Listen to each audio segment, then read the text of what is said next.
Hello, let me check in with Orlando Furioso by, god damn it, Ludvigo Aristo? Ludvigo Aristo? Oh man, I don't know if I've got the name right. See, it's been a little while since I checked in, and that keeps me honest. I am in Canto 11 of the thing. I've had probably a little break in me wanting to say anything about it, basically because it's been kind of just chugging along, and I haven't had felt much I've had to say.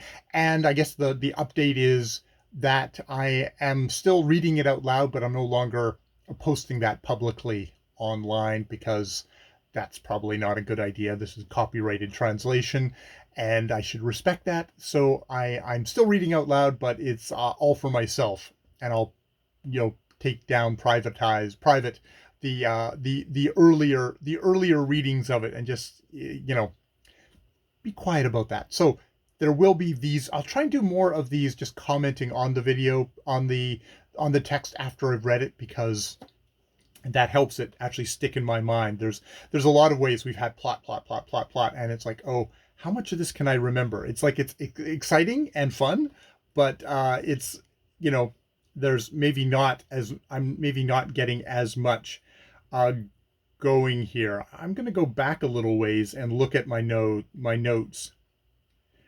Um, Here, let's go to Canto 10, where the maid was only 14 summers old, as fresh and lovely as an early rose, whose petals to the morning sun unfold. Moreno burns for her no less. Oh yes, he'd overthrown Logostilla as the one he actually loved, so he ends up dooming Logostilla to an island to just to die there, and it's because he's totally in for her, this tasty morsel offered to him by Cupid. To pass this dish untasted, he thought stupid. And it's this maid was only 14 summers old, as fresh and lovely as an early rose, whose petals to the morning sun enfold. Breno burns for her no less than does a flaming tinder, or as when the gold of ripened corn with ruddier colors glows, when envious and sacrilegious hands have set the harvest blazing where it stands. He's, you know, um, um, Aristo is very good at kind of getting that male desire and kind of the heat of it coming over these characters. And yeah, I think this dovetails into my reading at the moment of The Tender Shoot by Colette, of older guys going after young women. This time, in this case, 14, and then yeah, completely abandoning Logostilla on an island where she is, basically it's she is going to die. Um, and let's see if I can get and then yes, and then we get we go back to Rigurio, which it's like, boy, this is the other thing, is trying to keep everybody straight. I should actually go on to Wikipedia and see if there's just like, okay, the characters, and remind myself of the stories, because it's funny how it is immediately going.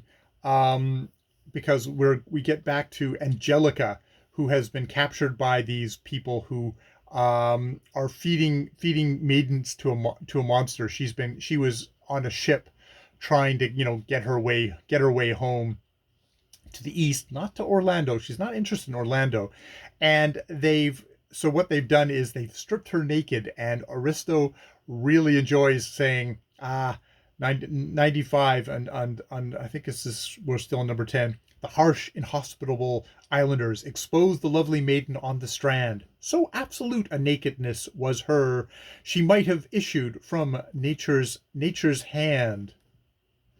No veil or flimsiest of gossamers had she to hide her lily whiteness, and her blushing roses, which never fade nor die, but in December bloom as in July. He might have thought she was She might have thought she was a statue made by skillful and ingenious artistry, of alabaster or fine marble laid upon the rocks, but that he chanced to see a tear steal down her countenance amid the roses and white lilies, tenderly bedewing the young fruit, so firm and fair, and breezes softly lift her golden hair, which in the tender shoot, Colette has Albin, the creepy 50-year-old guy, going after the young country girl. He's got her comparing her to a peach, and that's obviously not a new thing. This is going back, this time and probably further. Ruggiero does save her. He uses the hippogriff to save her. But what he does then do is he carries her to a secluded glade in.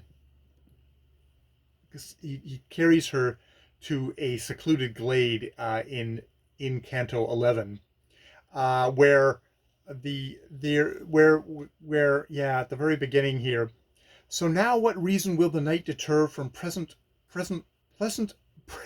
so now what reason will the knight deter from present pleasure of the lovely maid, whom at his mercy he holds naked there in that convenient and lonely glade?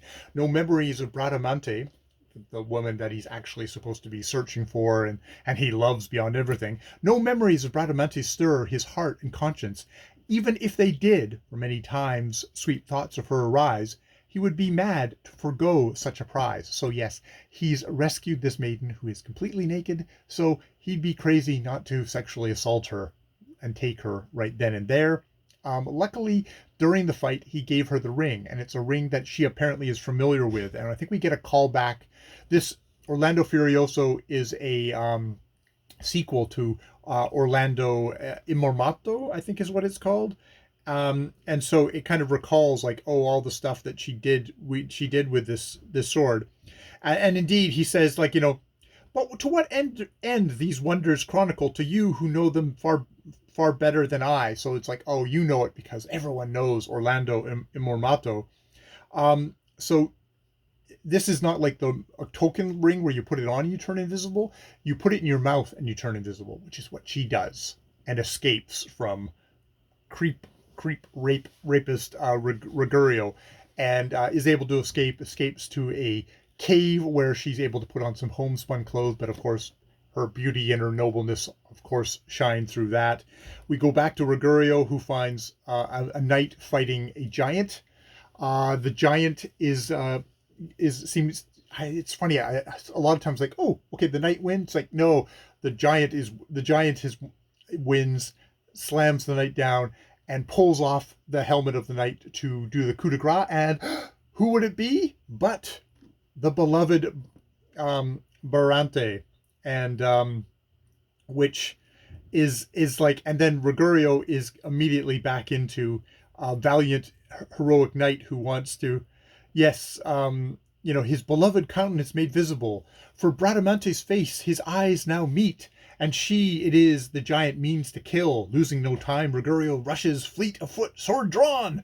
But having had his fill of dueling, the giant in a rough embrace picks up the maid and hurries off. And that's what happens. The giant runs off. The giant's is a giant, is able to stride, so he has to follow from a distance. At which point the Aristo, who's just so good at just weaving all these multifarious stories together, says, oh, but at this point, and to Orlando let us turn instead, who carries off Camosco's thunder piece. He'd cast to the bottom of the sea, that never more discovered it might be. So we're going back to Orlando, who last we saw, he had defeated this evil king who had what sounds like, the beginning of armaments, of gunpowder armaments, which are going to completely wipe away the chivalrous knights. And I guess that's a kind of a key thing. This is being written at a point looking back on when there were knights and there wasn't this newfangled technology that made it far less romantic. Now you just stand from a distance and shoot at each other. Admittedly, not that accurately at this point, but within this poem, that evil knight completely massacres an entire family, and in demanding the hand of this Dutch or Belgian, somewhere in the lowlands, princess to marry him, queen probably, to marry him, or no, to marry his son. but that doesn't go well. The son gets ends up getting murdered in the end, and they go back, and with the help of Orlando, they just, they wipe the thing with everyone, and everything is overturned and goes back. So yes, that is my fairly wide-ranging and rambling update so far of Orlando Furioso. I am up to stanza 22 in Canto 11. I've been Jay. More videos later.